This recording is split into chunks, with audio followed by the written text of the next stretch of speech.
Hi, my name is Mowat. I'm a HP technical architect, and today we're going to be talking about the ProLiant Gen12 range. This is just launched back in January, and today we're going to be going over a few things related to its feature set and why it's worth considering. So, what are we seeing in the landscape these days? Well, it's changed. First off, we're seeing an explosion in data rates.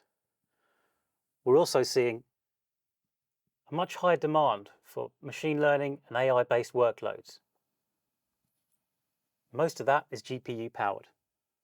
Additionally, what we're also seeing is a greater demand for more secure systems.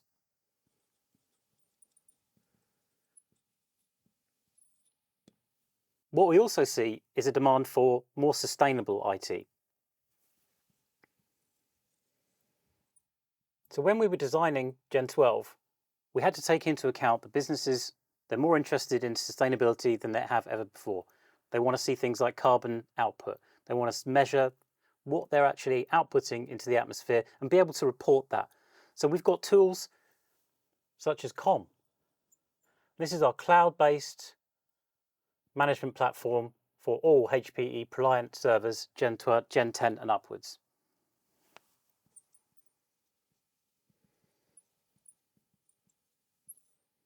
So let's drill into a few of these in a bit more detail. First off, security. When we were designing the ILO 7 chip, what we designed it to were standards that actually meet government standards. So specifically, we've got certification by NIST. We've got FIPS 140 level 3 certification. We've also got CNSA certification. Now you might be thinking, what's the significance of this? Well, this one specifically is very important. So what we're seeing now is potentially a threat from bad actors where they're harvesting data now and they'll be able to decrypt it later. So things like RSA keys, DSA keys, elliptical curve. The data can be in the hands of the bad actor and be decrypted later. So when we were putting together ILO 7, which is a brand new chip, it's based on Rocky Linux and it's modular, we had to take this into account. So we've gone to great lengths to ensure that the data stays safe.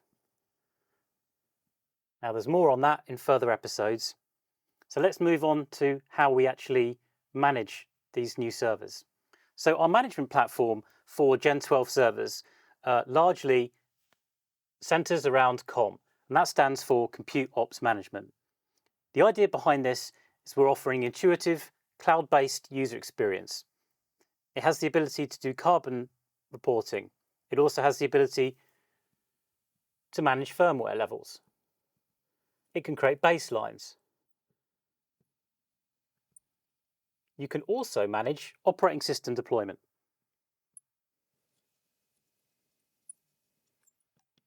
Now, traditionally, we know that users use the ILO to do a lot of these tasks. So the ILO plays a really important role in this in the respect that there's a secure link between the ILO 7 ASIC and COM. And that's an SSL TLS link. So we're confident that that's creating a secure environment for secure computing. But the beauty of this is it brings a global dashboard to the picture. So you can be sat anywhere in the world and you can actually manage these servers from any point over a secure line. With the integration with ILO 7 and COM, we've negated the need for VPNs simply because this is a secure link and the traffic over there is encrypted. So that's a little bit about how we manage the system. Now let's look at another feature of this, and that is AI and machine learning workloads. So we all know that GPUs are very much a part of AI and machine learning. So with the DL380A, for instance, we can accommodate 8 double wide or 16 single width GPUs in that chassis. Now that's a huge amount of computing power. The DL380A offers customers the ability to do inferencing and fine-tuning on their large language models at scale. So really the headline around Gen 12 is Xeon 6. That's Intel's latest processor technology. This has been introduced in a new socket, so as such, we have to build a new logic board and henceforth a new server to accommodate that logic board. So Xeon 6 has a few headlines about it. This introduced a higher RAM speed. So now we're running at 6400 megatransfers per second, coupled with a very high core count on the E cores or a higher clock speed on the P cores. This amounts to more power being used.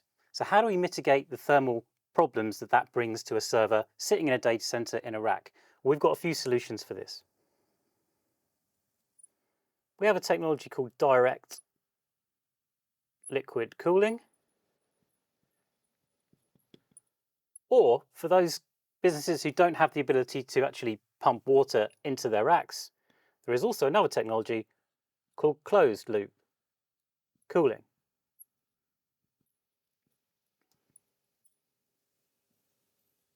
This technology is available for all Gen 12 servers. It's backward compatible with some Gen 11 models, but we've decided that for Gen 12, we need to address the issue of actually cooling these servers down. So with closed loop cooling, it's effectively a passive radiator which pumps a liquid over the CPU and then in a completely closed loop.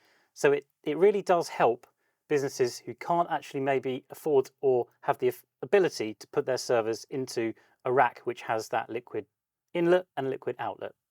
So in addition to the improvements we've seen in RAM, computational speed, and also CPU cores, and the actual clock frequency, we've also expanded the Gen 12 range in terms of its ability to have more disks.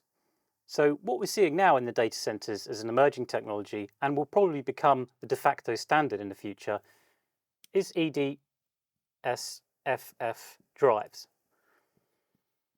We can fit up to 36 of these drives inside a DL380 Gen 12, and that amounts to an enormous amount of storage. Now this is helping to mitigate the explosion of data in the IT industry. The more data you can host on your server, technically, the more efficient it is. So HPE ProLiant Gen 12 was designed and put into practice with a diverse range of workloads that it's going to be applied to. So it's not just about ML, it's not just about AI. We still support the traditional workloads like data center virtualization, OLTP database, transacting, even traditional hypervisor technologies.